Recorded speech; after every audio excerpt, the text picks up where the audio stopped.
everyone, it's Sarah Todd. Welcome back to my YouTube channel. I am clearly back at college. I am in my dorm room right now.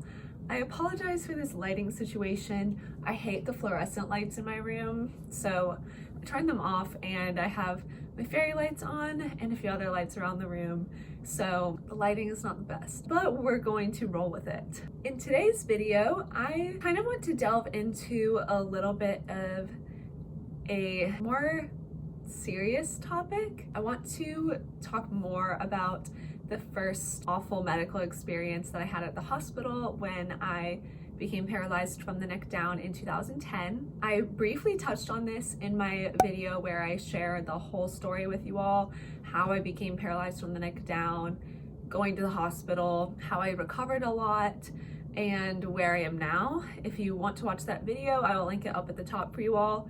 That would be some good background to get before you watch this video, so be sure to watch that one before you watch this one. But in that video, I don't delve as deeply into the whole situation that I faced when I got to the hospital and how I was treated, but I just thought it would be good to go more in depth on that whole experience that I had to raise awareness for the fact that this does happen. Doctors don't always believe their patients, and it's a problem and it really needs to be stopped.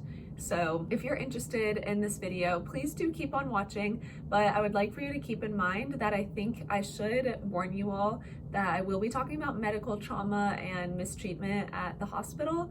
So if that is going to be hard on your mental health, please don't watch this video because I want you all to stay safe and be happy and healthy. So please proceed with caution. So in the other video, I mentioned that my mom took me to the urgent care because I could not move my arms and hands, and by the time we got there, I couldn't walk, but I could still move my legs.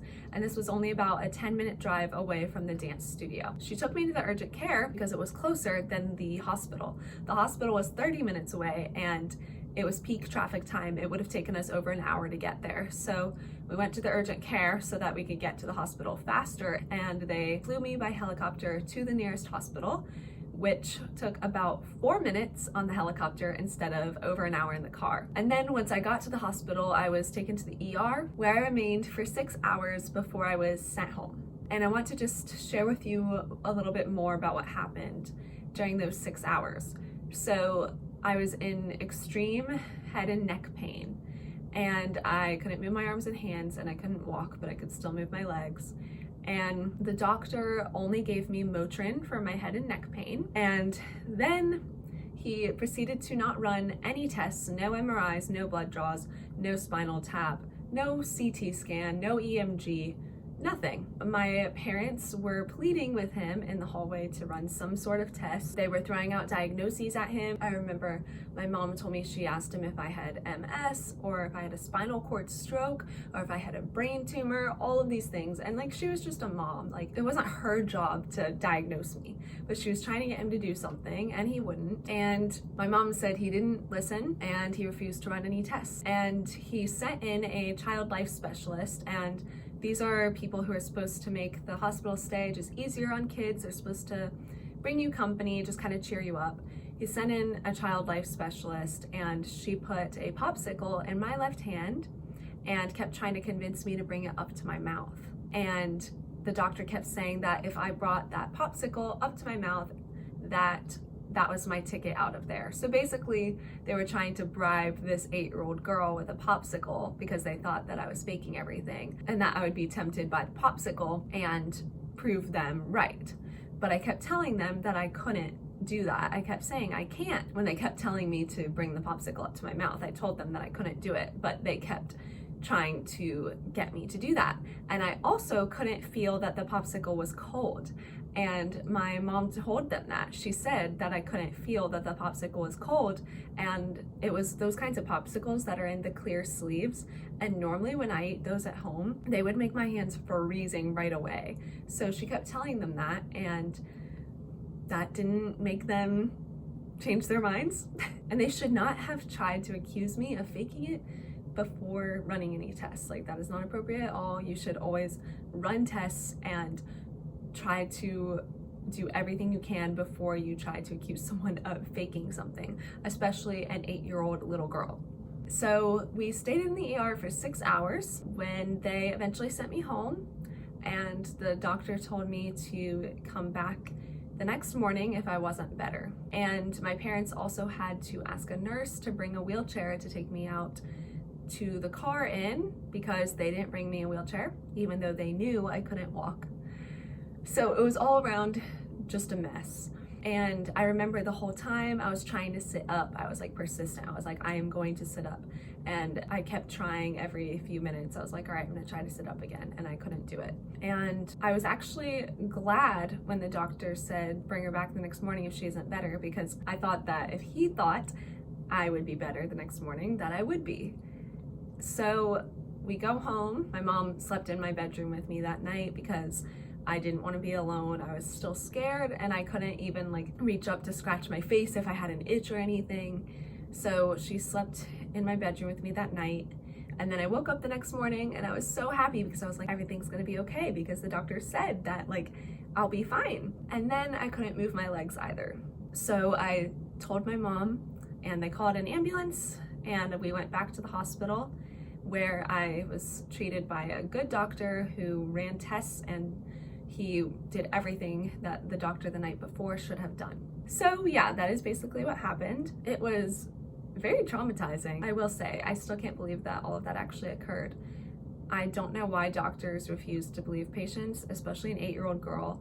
What 8-year-old girl would make up being paralyzed? It just doesn't make sense. And it was definitely a very awful experience. So yeah, that's just more in detail of what happened. A lot of people were asking me more about that whole experience, so I wanted to answer your questions. I will say that I want to address why my mom didn't take me to a different hospital, and that is because we were at the hospital that was supposedly the best in our city. We had heard such great things about the hospital, and moms are supposed to be able to trust doctors. If a doctor says that I will be fine, she should be able to trust that. It should not have been her job to figure out what was happening with me. It was also really late in the evening by the time the doctor was sending me home, so it made sense to just try the next morning. We did not know that my life was changing forever. It wasn't really an easy thing for us to think about in that moment. We thought that we could get treatment the next day and things would be okay.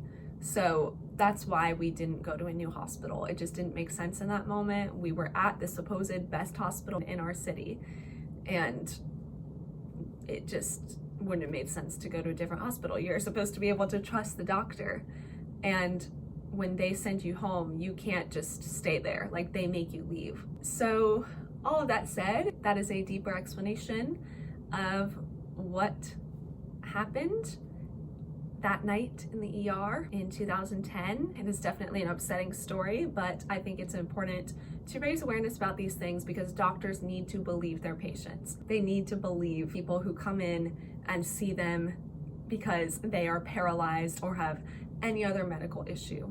Because when you go to the ER, you expect to be given treatment, and that is the purpose of going to the ER. So instances like this need to really not happen because it is awful. But anyway, if you have any questions about this, please do leave them in the comments. But before you do, please read my pinned comment where I address what questions I will not be answering about this whole occurrence. And yeah, I hope that this was interesting for you all. Please do leave me a like on this video, leave a comment, hit that subscribe button, and remember to hit that notification bell so you never miss a video of mine. I post new videos every Tuesday at 3 p.m. Eastern and sometimes Fridays at 4 p.m. Eastern, so I hope to see you at the next one. Bye!